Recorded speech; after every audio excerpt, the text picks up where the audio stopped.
heart, and I want to lay this on you. I need you to prepare your heart, if you will, posture yourself. Because this year, 2026, I don't think it's just a number change.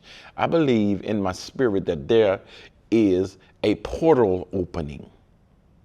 There is something God is opening up to his people. This year was designated in the heart of God from the beginning of time, that the year 2026 would be the year that he releases, he opens doors, he opened the closed doors, he opened the doors that seem impossible to open. Windows of heaven will be open to the believer. You will have to posture yourself in belief. This will be a time of faith. There will be nothing impossible for God to do for those that can apply the proper faith in this moment. This is the year of great wealth transfer. Great wealth will be transferred this year. God is doing something and he is releasing his heart. This is a time of great major wealth exchange. Wealth exchange.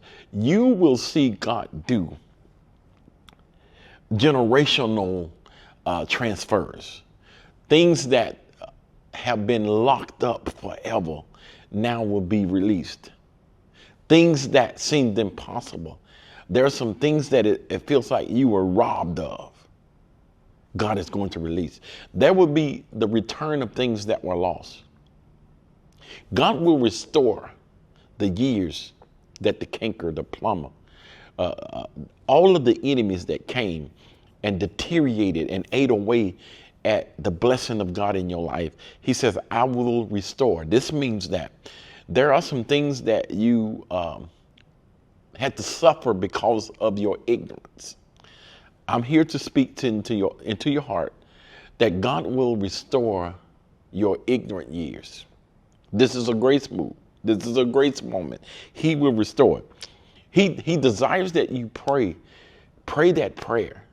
You're going to have to break through. You're going to bust through what you've been taught that was lost because of the anger of God. You're going to have to bust through it, and you're going to have to believe God for it. I believe that in the book of Revelations, when Jesus says, to him that overcometh will I allow to sit in my throne, which is a place of power and place of authority. When I really detailed that or looked and got revelation, there is an overcoming that is necessary for you to do or you to get over. What does that mean? He's saying if you overcome, he says, because I had to overcome. Now, let me give details on what this actually means. You will have to overcome the years of bad teaching, the years of things that were taken and that caused you to lose faith. You're going to have to overcome it. You're going to have to believe God when it seems that it's still impossible for it to happen. You're going to have to overcome your fear. And the moment that you can overcome your fear, watch what happens. God will unlock the door. He would open the door. There's some things that seem to be totally lost. They will find its way back into your life. Hear what I'm saying. There's some things been out of your life for quite some time. If you would believe God, it's going to find its way back into your life. And I'm praying because there's some things that I lost. There's some things that I missed. And I'm praying that God, the restoration will be this 2026. But not only will it be the restoration of what I lost, I believe that God is going to give you double for your trouble. Double for your trouble. He's asking you to grab a hold of faith. Grab a hold of faith. Get ready for it. It's going to happen this year. 2026 is the designated time of God's release. I want to go to the book of Deuteronomy 8:18. Deuteronomy 8:18. Remember, this is the year of great release. There is a blessing that has been planned for such a time as this. The 18th verse of Deuteronomy 8 says, "But thou shalt remember the Lord thy God, for it is he that giveth thee power to get wealth, that he may establish his covenant, which he sware unto thy fathers, as it is this day, as it is this day." Now, let me bring some context to what I just read. This is Moses having a conversation with the children of Israel. This is at a very interesting time. They are about to enter into promise. The promised land is next. Before they enter in, he's having a conversation. He's saying to them, now this is after 40 years of fumbling, 40 years of mistakes, 40 years of mishaps. Everything that could happen has happened at this juncture. But God promised that there is a blessing that he would release into their lives. Now listen, the Bible is written for our example and admonition. What is the Lord saying? There's been years of fumble. There's been years of mishap. There have been years of mistakes. But now you are standing at the door. You're standing at this moment that he is ready to release. Why is he doing this? Because he promised you. He promised you. He promised you. This text automatically from the top focus is God's wealth is given so that he may establish his covenant. Why is God gifting me with this? He is trying to establish his covenant. This opens my eyes to something important. This is God's doing. This is something that God desires to do. He's trying to establish his covenant. Now, God is saying some powerful things to these people as well as us today. He's saying to us, he says, I'm about to release some wealth. This wealth is to establish. This is why it's so big. It's a covenant establishing transfer. So the purpose of this wealth is to confirm his faithfulness. Number two is to fulfill promises made to Abraham according to the text. That's why it's so interesting, because when the Lord showed me this, he said, so I can fulfill my promise that I swear unto the fathers. Here's what he's telling Israel, but here's how it applied to us. He says, I did it for Israel because it was a promise to Abraham, Isaac, and Jacob. Here's how it fit into our life. Thank you, Holy Spirit. Thank you, Holy Spirit. There is an abundance of supply coming to your house. You hear me? There is an abundance of supply coming to your house. It's because of God's faithfulness. Hear what I'm saying. God made a promise. And it's because of his faithfulness that he's about to release the abundance to your house. Why is this something that God would do? Because he is fulfilling a promise to your bloodline. Do you hear what I just said? He's showing that he's faithful. We have to understand that there are some people that have gone before us that did not receive the promise of God. But he says, I'm being faithful to my word. I will shower the abundance of blessing upon you in this generation, in this time, and it will fulfill my promise. This is the same thing that he said to Israel. He says, you are about to see the wealth be transferred into your life. It's because I promised Abraham. I promised him that this would happen. And I am a God of my word. It might have been years. It might even been generations. But because I said it, I am obligated to perform. So you need to get yourself in the posture to receive the covenantal blessings of God that he's already promised to the bloodline. You will see it happen in this time of your life. God is about to show what it's like to be connected to unlimited resources. We're going to be the billboard of what it's like to be connected there and what it's like to be connected in covenant to him. Once I can focus on the covenant and the connection to the God of wealth, He says it becomes a tool then. There's a reason for this. There are some things that you will be assigned to do in your community. There are some things that you're assigned to do to help people. God will use this transfer as a tool. He says, I'll shower with you. I will abundantly supply. I will overflow your life. I will overflow your life. My assignment is to speak faith into your hearing. This is for those that there are many of you that are chosen to be ambassadors for this 2026 release. You have been chosen as an ambassador for God's release. Now, listen, you must have the capacity to handle what God is about to release. This is why God is saying, I'm preparing my people in their thinking. He's shifting your thinking through your teaching. This is what the battle is going to be in our thinking. Throughout the scripture, Israel's problem was in their thinking. Now, I could understand after being in bondage 400 years and scrapping and scraping for everything and being imprisoned to a system that seemed like it was against you. It always blackballed you. You never got a chance to get ahead. People would pull strings. It seemed like other people were favored more than you were favored. I can understand them having this problem. The problem was always in their thinking, just like it is today.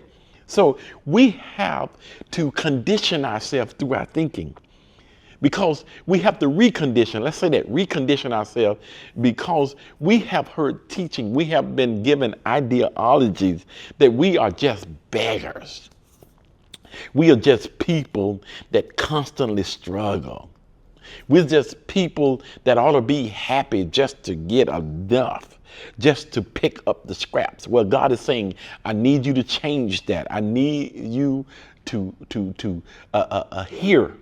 I need you to be able to receive revelation that would change your thinking, because I need you to be prepared for what I am about to release. I'm talking to you.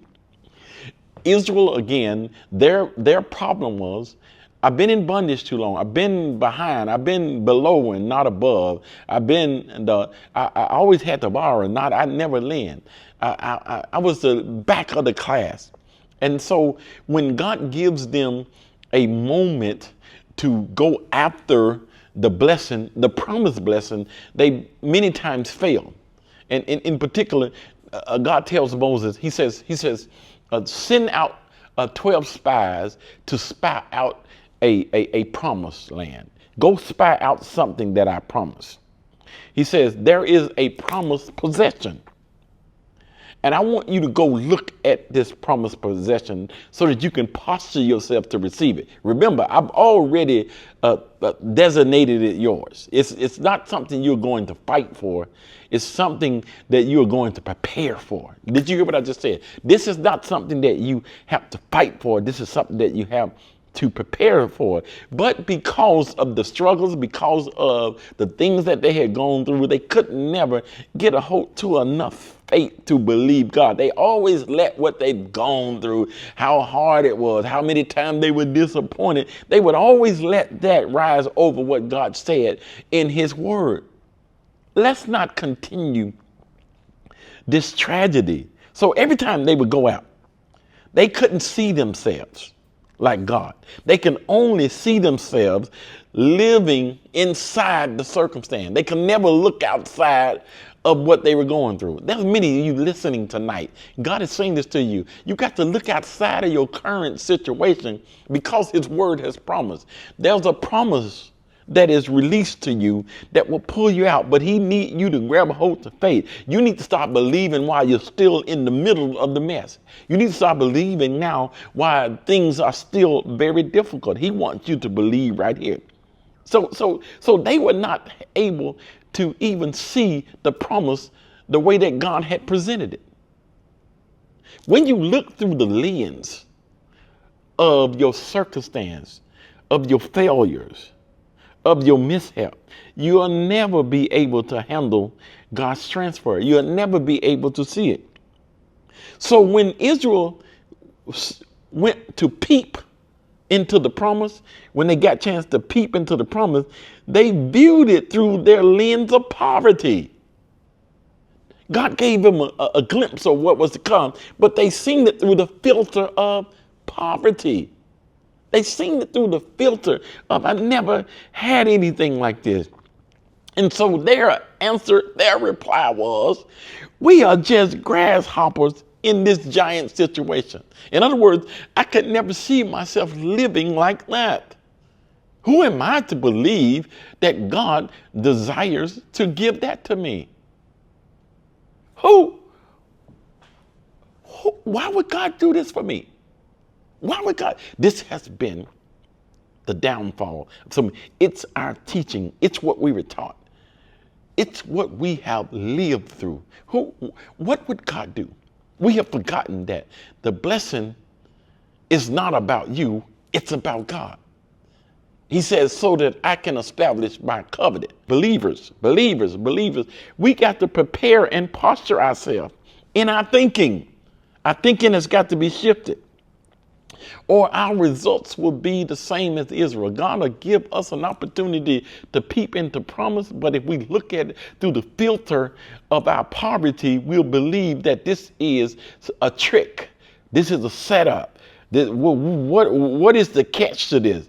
This is why we got to drop this ideology, this theology that God is not concerned and intentional about the prospering of his people. I mean, now, Pastor G, what is God up to? What is he doing? This is a flex moment for God. This is what God doing. God is about to flex. Get ready. He's reestablishing some things. He's reestablishing. This is a reestablishing moment. Number one, what is he reestablishing, Pastor? He's reestablishing. He says, the earth is mine and the fullness thereof, and all of the resources. All of the resources are mine. He's reestablishing the necessity for us to come into agreement with him, to live in him, to make him our total source again. He's about to empower his people with ability. He's going to empower us with strength.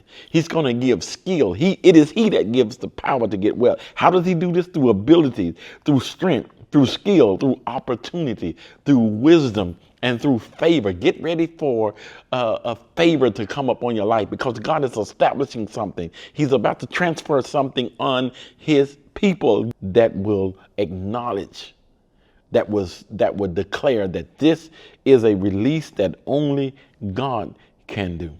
Finally, I want to end with this. The Spirit of the Lord, I was on yesterday. I was praying. I'm trying to remember the exact moment. Sometimes I'll see things that God will alert something. But he says this to me, and this was powerful. He says, I am about to give spiritual. Now hear this. I need you to hear it. There's some things I want to mention, but the timing is not right. And I need to do some more teaching because there is going to be it's going to appear to be strange. And God is about to, and I'm trying to construct my words right. God is about to do some things that will antidote some things that the enemy is trying. We're seeing different things out of the enemy, but God has a strategy that is even greater. And so for this to happen at the level, now hear me in the spirit, for what God is trying to accomplish, there will have to be spiritual assistance. Now what he's saying is there will be divine directions. And when I asked the Lord this divine direction, he says to me, and this really got my attention, he says through AI. Now pay attention before you go, ooh, the devil, sometimes when we hear terms in the church, it's all the devil. But when he says this to me, he says things to me to get my attention. He knows what I can embrace. He knows what I hear. He knows where my mind and studies are. He'll say things. He says, now, I'm going to give a spiritual assistance, divine directions. Now, I'm prophesying this to somebody because I need you to prep yourself for this to happen. Divine direction, spiritual assistance. He says through AI. Now, when he said AI, he said to me, this will come through angelic instructions. Angelic instruction. I need you to hear me now. He says, he says, get ready for visitation from the angel of the Lord. Get ready for a visitation from the angel of the Lord. I'm still talking about God's strategies as it relates to the wealth transfer. There'll be spiritual assistance. There'll be divine direction. He says, now, get ready for a visitation from the angel of the Lord. And this angel from the Lord will have instruction that are so precise. Did you hear what I just said? So precise. You need this visitation from him because there is a strategy that must be downloaded for you to actually access the wealth on this level. Now, it appears that we, again, as the body of believers, are being left out of the technology. And maybe so. Maybe there are not memos getting to you through that system. But what God is saying, oh, thank you, Lord, that there is a download through his system.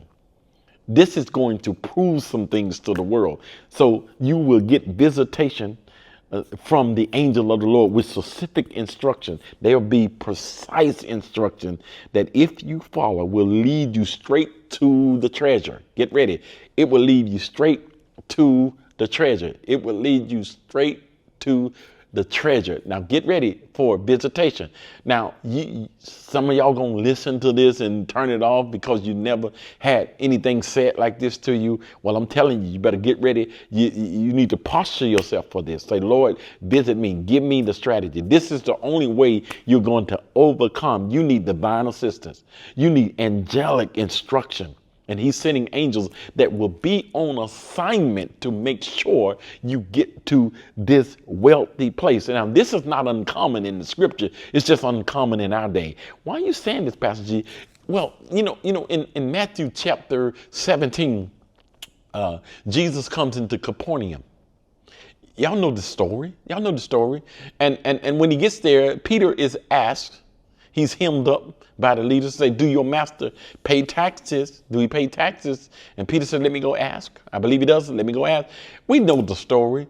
Jesus then gives a divine instruction. He gives a divine instruction. He tells Peter, he says, Peter, let me instruct you on where the wealth is. This could only come from heaven. He says, go down to the river and the first fish. Why is he saying this? He's saying, because I am working inside of your capacity. You're already a fisherman. I'm going to give you a strategy inside your capacity. But you wouldn't get this unless it came from heaven. So you're going to have to be aware that you need a visitation. You need to hear from heaven. Now, he goes down and, of course, he finds what the instruction said he would find. Here's what is so powerful. Here's what is so, and I've taught this before, but here's what happened. How did the fish get the money?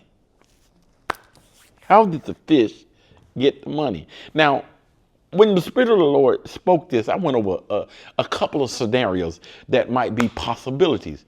One of the scenarios was that maybe a ship with treasure went down, sunk into the sea, and God allowed the fish to discover the treasure and then bring it to Peter. That's one of the scenarios. Listen, maybe that was it. But then there was another possible scenario that came across my mind. Maybe the fish picked up money from somebody that was wishing. You know how you go by those little pools and you flip a quarter in and making a wish. Maybe that was how the fish got the money. But here's what the Spirit of the Lord impressed upon me. He says, there are some treasures that are available because of someone's mishap, because of someone else's. Now, listen to me when I say someone else's mishap. The enemy has taken possession of something that God is about to reverse. This fish perhaps got the money from a treasure ship that went down, when the money was already laid aside for the people of God. The wealth of that wicked one was already laid aside. And then there is this scenario again of people that are just hoping by luck that I might hit the lottery. I might win. I'm flipping coins to wish upon a star. I don't know what the case may be, but he says there are people that's going to have divine instruction that would take advantage of people that's just hoping and wishing and hoping upon luck. This is not a luck season. This is a season of divine instruction for those that were here. You're going to have to this is going to take a spiritual ear to hear what I'm saying to you. And the Lord says to me, he says, this will work on people's job. If they will acknowledge this moment, if they will understand the time in the season and this transfer moment, I will allow them to be changed at their job. That I'm going to switch some situations around, but this will come through divine instruction. There's a divine instruction that he's saying prepare for, because there's a transfer season. We know in the book of 2 Kings, chapter 6, 2 Kings, chapter 6, there's a prophet by the name of Elisha. He was so on point for the people of God that when the army, the enemies of Israel, the Syrian army, was plotting against Israel, the prophet was so precise that he began to tell what was being the strategies that the king was going over in his most intimate bed chamber moment, if you will. Now, this is powerful again because the word of the Lord came and gave detailed strategy on what the enemy was plotting. Here's what the Lord is saying. I'm going to give you detailed strategy on what the enemy has plotted to take things from you, to ambush you. This is a season that I'm going to prevent the ambush. This is the season that I'm going to prevent the attack. But this comes through a word. You got to remember the Lord thy God. He's about to empower to get wealth. He's about to empower us to come into something, and it's doing it. He's doing it because he's keeping covenant. You about to see it because there's been a promise to your bloodline, and he's opening the door now. He's got to do what he promised. He's got to do what he's promised, and now he's opening up the door. Are you hearing me tonight? This is so important that we get this. So there'll be abilities, there'll be strength, there'll be skill, there'll be opportunity and wisdom that will be released in this season. He's going to empower you. He's going to empower you. This Deuteronomy 8:18, it's a conversation that Moses is having with people that are about to cross over into promise. He says, now let's get it all together. Don't miss this moment. Take advantage of this covenantal moment in God.